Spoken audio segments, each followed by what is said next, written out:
Hello, my name is Arawa VT. I am a content creator for the First Descendants, and today we're going to go over Bunny. Bunny is one of the descendants that you get for free in the campaign along with your starter descendant, and she is really useful when it comes to farming things very quickly. However, not a lot of people enjoy her gameplay. Personally, I don't really like running around, not shooting my guns, and only using her E ability. However, I can't deny its effectiveness for farming. So what I've done is I have created a budget bunny build. So this is a build. I currently use one reactor in it and no catalyst. You can choose to use the reactor or not. I do recommend putting one reactor in her just to give her a little bit more tank and survivability if you find yourself that you're going to need it. If not, you can simply do just the basic build without it, and I will show you how to do that as well. So let's get into it. Her first ability is a thrill bomb. What this does is this throws a ball of electricity up in the air that targets several enemies at once for a burst damage. Her second ability is her run ability. What this does is allows her to run faster and generate her electric charge much faster. Her third ability heavily depends on this run, as every time you run 7 meters, you do a tick of damage. So your entire goal with Bunny is to run as much as you can, as fast as you can, to trigger this AoE damage as often as possible. Her fourth ability is a laser beam that is a single target laser. It does more damage based upon how much electricity you have on your charge bar. And her passive ability is called Rabbit's Foot. What this does is when she double jumps, she does massive damage upon landing. So this is pretty good if you have a tougher mob that you're trying to beat down. You just kind of jump on them and they'll die a little bit faster. Now let's get into the cards. So the melee card, it doesn't really matter which one you use. As Bunny, I personally recommend using the grapple. This will let you go faster. There is a technique where you can just grapple. It increases your speed. You can get your ticks off faster. I personally use a short sword. It doesn't really matter to me. But for more efficiency, yes, I would recommend putting the grapple hook here. The particular grapple that I would go for is going to be mid-air maneuvering. This will allow you to jump over a lot of mobs, keep yourself safe from taking damage, and do massive AoE. I recommend the MP Collector. What this does is whenever you defeat an enemy, it has a chance to restore 12.2% of your maximum MP. I really recommend this card. This is a build for mobbing. You're going to be in a bunch of enemies. This is hopefully going to trigger a lot to really keep your mana regen up there. Maximize efficiency reduces your skill cost. It slightly reduces your maximum amount of MP, but it's definitely worth the massive skill cost reduction. Nimble Fingers decreases your skill cooldown on your E ability. Electric Skill Power boosts all of your moves' damage.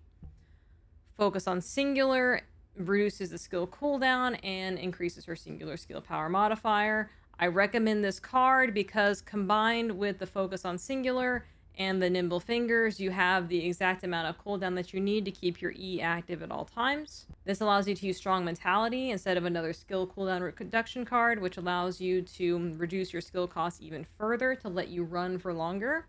And then, of course, skill expansion. You really want to make sure that your range is significant enough that you can do a lot of damage and damage a lot of enemies. Once again, I've tried to minimize the amount of expensive cards to level in this build as well. So we've tried to maximize our usage of blue cards.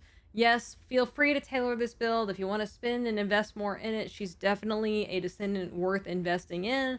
However, if you really don't want to invest in her, you just need someone to go farm occasionally some void fragments or just go run rockfall in circles for an hour and a half, this is probably the build for you. It's very little investment. Once again, I've only upgraded her to have the energy. She has no other sockets other than the 2 that you're given for default, so this is a really budget guide.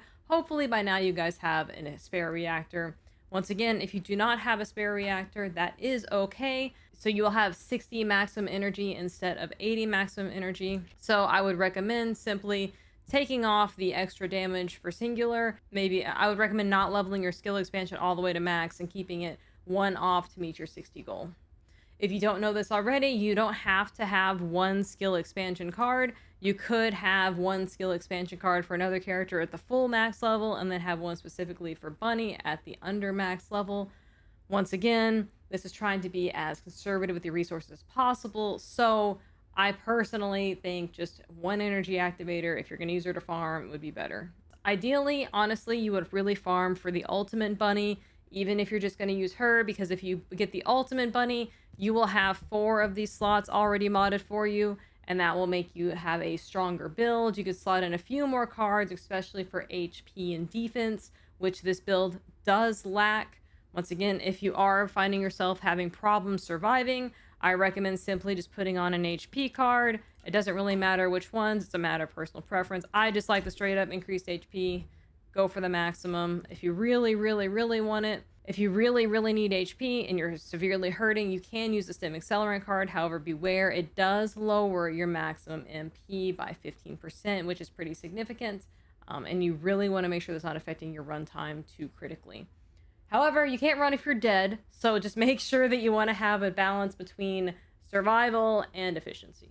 For her reactors, I would go with a electric singular reactor. Personally, if you're really going for speed and you're only going to be farming trash mobs, I recommend putting this on a pistol. You will run faster with a pistol than an SMG. However, sometimes I do take her into higher level dungeons. So in those instances, I do prefer to have an SMG like the Python or preferably the Thunder Cage.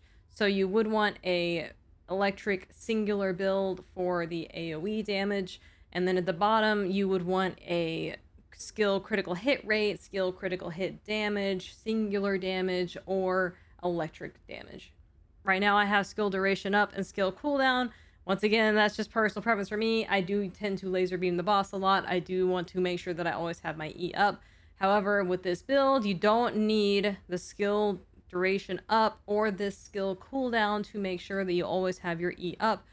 For her components, I recommend HP and defense. So what I have here is a max HP auxiliary power. I have some shield on her as well.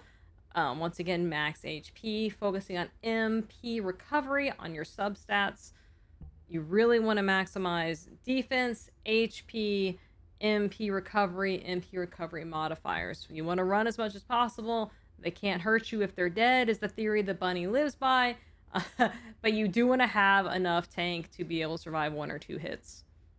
Once again, defense and shield. I do not like shields in this game. These are really not the best components for her. I would much prefer HP. However, we can only do what the roles give us, so this is how she's currently run. Once again, she's farming. She doesn't really need it all that much. She's not going into tons of boss battles. She's just fighting the obstructor here and there. So you do not need massive tank on this build because you're farming relatively easy things.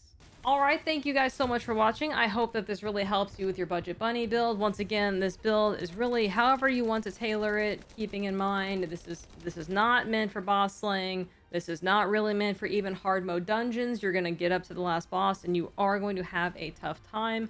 This is really just for the quick farming missions in the world that you just need to go farm those reactors for. You need to go get your materials for. This is what this build is for. I do highly recommend getting the ultimate bunny. The next time I do a bunny build, it will be the bunny fusion build. That will be coming soon. I am going to try to get out Luna and Ultimate Valby before that video does come out though, so look forward to that one. If you guys have any questions on anything, please feel free to stop on my stream. I stream every day on Twitch, and I look forward to seeing you all there. If you would like to support me, please go to the social tab in game, type in my name, ArabaVT, hashtag 9304. Go down to the creator section and sign up for me as your creator. This will help me make more videos like this in the future. Thank you guys so much. Good luck with the farming in the new patch, and I will see you soon.